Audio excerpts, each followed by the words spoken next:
Hi friends, welcome to Uma kitchen. இன்றைக்கி நம்ம சக்கரவள்ளி கிழங்கு இனிப்பு பணியாரம் செய்ய போகிறோம்.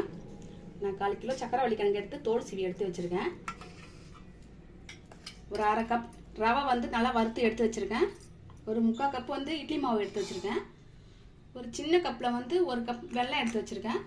கொஞ்சம் தேவையான அளவு நெய் சேர்த்துக்கலாம். எண்ணெய் எடுத்து வச்சுருக்கேன். உப்பு சேர்த்துக்கலாம் எடுத்து வச்சுருக்கேன். ஒரு 1/4 டீஸ்பூன் ஆப்ப சோடா மாவு எடுத்து வச்சுருக்கேன். இப்போ இது எப்படி செய்யுதுன்னு பார்க்கலாம்.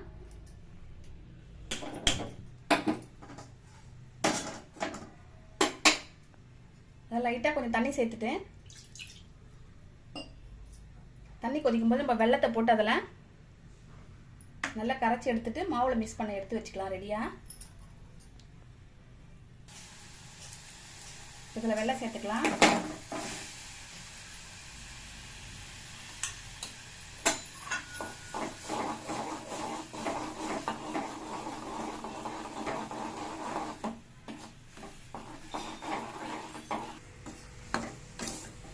வெல்லம் நல்லா கொதிச்சிச்சு. இப்போ ஸ்டவ் ஆஃப் பண்ணிக்கலாம். இது சூடு ஆனதுக்கப்புறம் எடுத்துக்கலாம். இப்போ தேங்காய் சீவில் நல்லா சீவி வச்சுக்கிறேன். இதை சக்கரவள்ளி கிழங்கு சீவி வச்சுக்கிட்டு அப்புறம் எப்படி செய்யணும்னு பார்க்கலாம். இப்போ தேங்காய் துருவில் நல்லா துருவி வச்சாச்சு. இப்போ மாவு எப்படி மிக்ஸ் பண்ணுதுன்னு பார்க்கலாம்.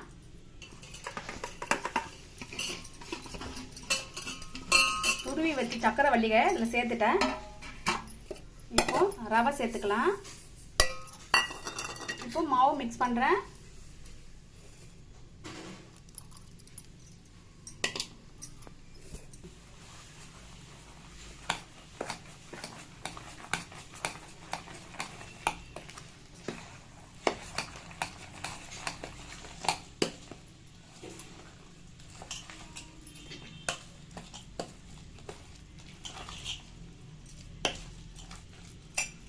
இதில் தேவையான அளவு கொஞ்சமாக சேர்த்து உப்பு சேர்த்துக்கலாம்.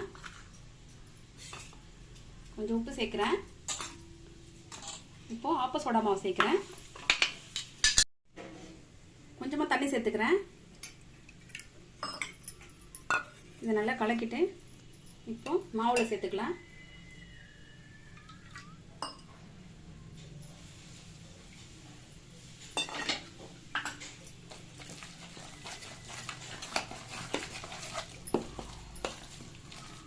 நம்ம கரண்டியில் கலக்கிறதுக்கு வாட்டர் பல்லனாலும் கையில் கூட கலக்கிக்கலாம்.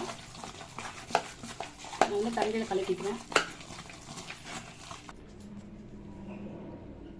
இப்போ இதில் வெல்லம் சேர்த்துக்கலாம்.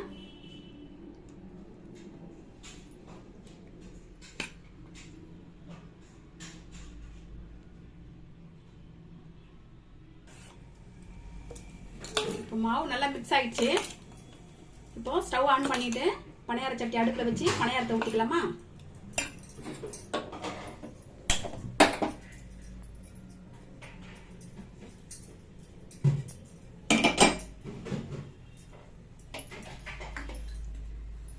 சட்டி சூடு ஏறினதுக்கப்புறம் கொஞ்சம் நெய் சேர்த்துக்கலாம்.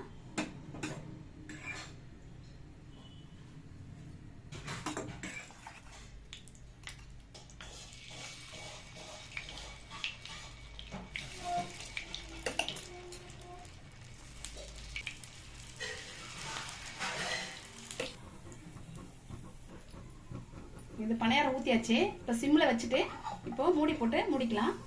சிம்மில் வச்சு ஒரு 5 நிமிஷம் வேக விட்டு அப்புறம் திருப்பி போட்டுக்கலாம். இப்போ வெந்துடுச்சு, எடுத்துக்கலாம். திருப்பி போட்டுக்கலாம்.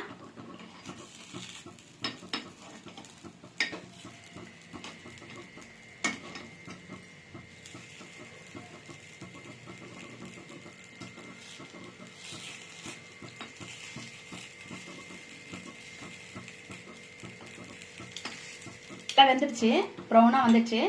இப்போ திருப்பி போட்டுங்க. ஒரு 2 நிமிஷம் கழிச்சு எடுத்துக்கலாம். பணியாரம் வெந்துடுச்சு, எடுத்துக்கலாம்.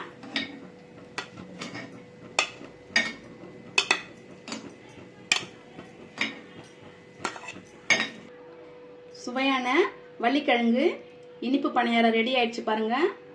கண்டிப்பாக வீட்டில் ட்ரை பண்ணுங்க. குழந்தைங்க நல்லா விரும்பி சாப்பிடுவாங்க. மறக்காம சப்ஸ்கிரைப் பண்ணுங்க, லைக் போடுங்க, ஷேர் பண்ணுங்க.